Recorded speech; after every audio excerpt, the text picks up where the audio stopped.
ॐ पार्थाय प्रतिबोधितां भगवता नारायणेन स्वयं व्यासेन ग्रथितां पुराणमुनिना मध्ये महाभारतम् अद्वैतामृतवर्षिणीं भगवतीम् अष्टादशाध्यायिनीम् अम्ब त्वामनुसन्दधामि भगवद्गीते भवद्वेषिणीं नमोऽस्तु ते व्यासविशालबुद्धे फुल्लारविन्दायतपत्रनेत्रा येन त्वया भारततैलपूर्णः प्रज्वालितो ज्ञानमयप्रदीपः मूकं करोति वाचालं पंगुं लंघयते गिरिं यत्कृपातमहं वन्दे పరమానందమాధవం. జై శ్రీరామ్ అండి. ఇప్పుడు మనం భగవద్గీత 3వ అధ్యాయం కర్మయోగంలోని 34వ శ్లోకాన్ని నేర్చుకుందాం. ఇప్పుడు ఈ శ్లోకాన్ని చిన్న చిన్న పదాలుగా చేసి నేను 2 సార్లు చెప్తానండి. మొదటిసారి మీరు విని రెండోసారి నాతో పాటు చెప్పండి. ఇంద్రియ ఇంద్రియ స్యేంద్రియ స్యేంద్రియ స్యార్థే స్యార్థే రాగద్వేషౌ రాగద్వేషౌ వ్యవస్థితౌ వ్యవస్థితౌ తయోర్న తయోర్న వశమా వశమా గచ్ఛేత్ గచ్ఛేత్ తౌహ్యస్య తౌహ్యస్య పరిపంథినౌ పరిపంథినౌ. ఇక్కడ విడదీసినప్పుడు పదాల కింద ఇంద్రియస్య ఇంద్రియస్య అర్థే ఇంద్రియస్య ఇంద్రియస్య అర్థే. ఇక్కడ తయోహో న తయోహో న వశం ఆగచ్చేత్ వశం ఆగచ్చేత్. ఇక్కడ హి అస్య హి అస్య హ్యస్య. ఇప్పుడు మళ్ళీ ఇంద్రియ ఇంద్రియ స్యేంద్రియ స్యేంద్రియ స్యార్థే స్యార్థే రాగద్వేషౌ రాగద్వేషౌ వ్యవస్థితౌ వ్యవస్థితౌ తయోర్న తయోర్న వశమా వశమా గచ్ఛేత్ గచ్ఛేత్ తౌహ్యస్య తౌహ్యస్య పరిపంథినౌ పరిపంథినౌ.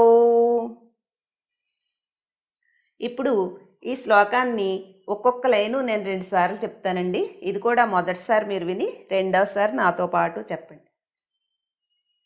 ఇంద్రియస్యేంద్రియస్యార్థే ఇంద్రియస్యేంద్రియస్యార్థే రాగద్వేషౌ వ్యవస్థితౌ రాగద్వేషౌ వ్యవస్థితౌ తయోర్న వశమాగచ్ఛేత్ తయోర్న వశమాగచ్ఛేత్ తౌహ్యస్య పరిపంథినౌ తౌహ్యస్య పరిపంథినౌ. ఇప్పుడు మళ్ళీ ఇంద్రియస్యేంద్రియస్యార్థే ఇంద్రియస్యేంద్రియస్యార్థే రాగద్వేషౌ వ్యవస్థితౌ రాగద్వేషౌ వ్యవస్థితౌ తయోర్న వశమాగచ్ఛేత్ తయోర్న వశమాగచ్ఛేత్ తౌహ్యస్య పరిపంథినౌ तौ ह्यस्य పరిపంథినౌ. ఇప్పుడు ఈ శ్లోకాన్ని నేను 21 సార్లు చెప్తానండి. మీరు కూడా నాతో పాటు చెప్పండి. ఇంద్రియస్యేంద్రియస్యార్థే రాగద్వేషౌ వ్యవస్థితౌ తయోర్నవశమాగచ్చేత్ తౌ హ్యస్య పరిపంథినౌ. ఇంద్రియస్యేంద్రియస్యార్థే రాగద్వేషౌ వ్యవస్థితౌ తయోర్నవశమాగచ్చేత్ తౌ హ్యస్య పరిపంథినౌ. ఇంద్రియస్యేంద్రియస్యార్థే రాగద్వేషౌ వ్యవస్థితౌ తయోర్నవశమాగచ్చేత్ తౌ హ్యస్య పరిపంథినౌ.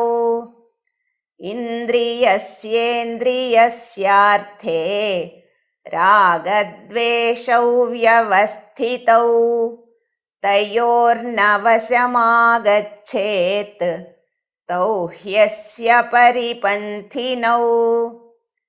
ఇంద్రియస్యేంద్రియస్యార్థే రాగద్వేషౌ వ్యవస్థితౌ తయోర్నవశమాగచ్చేత్ తౌ హ్యస్య పరిపంథినౌ. ఇంద్రియస్యేంద్రియస్యార్థే రాగద్వేషౌ వ్యవస్థితౌ తయోర్నవశమాగచ్చేత్ తౌ హ్యస్య పరిపంథినౌ. ఇంద్రియస్యేంద్రియస్యార్థే రాగద్వేషౌ వ్యవస్థితౌ తయోర్నవశమాగచ్చేత్ తౌ హ్యస్య పరిపంథినౌ. ఇంద్రియస్యేంద్రియస్యార్థే రాగద్వేషౌ వ్యవస్థితౌ తయోర్నవశమాగచ్చేత్ తౌ హ్యస్య పరిపంథినౌ. ఇంద్రియస్యేంద్రియస్యార్థే రాగద్వేషౌ వ్యవస్థితౌ తయోర్నవశమాగచ్చేత్ తౌ హ్యస్య పరిపంథినౌ. ఇంద్రియస్యేంద్రియస్యార్థే రాగద్వేషౌ వ్యవస్థితౌ తయోర్నవశమాగచ్చేత్ తౌ హ్యస్య పరిపంథినౌ. ఇంద్రియస్యేంద్రియస్యార్థే రాగద్వేషౌ వ్యవస్థితౌ తయోర్నవశమాగచ్చేత్ తౌ హ్యస్య పరిపంథినౌ. ఇంద్రియస్యేంద్రియస్యార్థే రాగద్వేషౌ వ్యవస్థితౌ తయోర్నవశమాగచ్చేత్ తౌ హ్యస్య పరిపంథినౌ.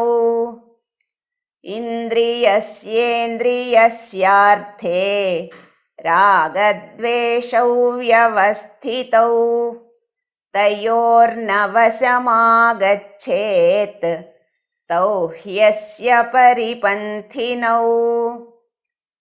ఇంద్రియస్యేంద్రియస్యార్థే రాగద్వేషౌ వ్యవస్థితౌ తయోర్నవశమాగచ్చేత్ తౌ హ్యస్య పరిపంథినౌ. ఇంద్రియస్యేంద్రియస్యార్థే రాగద్వేషౌ వ్యవస్థితౌ తయోర్నవశమాగచ్చేత్ తౌ హ్యస్య పరిపంథినౌ. ఇంద్రియస్యేంద్రియస్యార్థే రాగద్వేషౌ వ్యవస్థితౌ తయోర్నవశమాగచ్చేత్ తౌ హ్యస్య పరిపంథినౌ. इन्द्रियस्येन्द्रियस्यार्थे रागद्वेषौ व्यवस्थितौ तयोर्नवशमागच्छेत् तौ ह्यस्य परिपन्थिनौ इन्द्रियस्येन्द्रियस्यार्थे रागद्वेषौ व्यवस्थितौ तयोर्नवशमागच्छेत् तौ ह्यस्य परिपन्थिनौ इन्द्रियस्येन्द्रियस्यार्थे रागद्वेषौ व्यवस्थितौ तयोर्नवशमागच्छेत् तौ ह्यस्य परिपन्थिनौ इन्द्रियस्येन्द्रियस्यार्थे रागद्वेषौ व्यवस्थितौ तयोर्नवशमागच्छेत् तौ ह्यस्य परिपन्थिनौ इन्द्रियस्येन्द्रियस्यार्थे रागद्वेषौ व्यवस्थितौ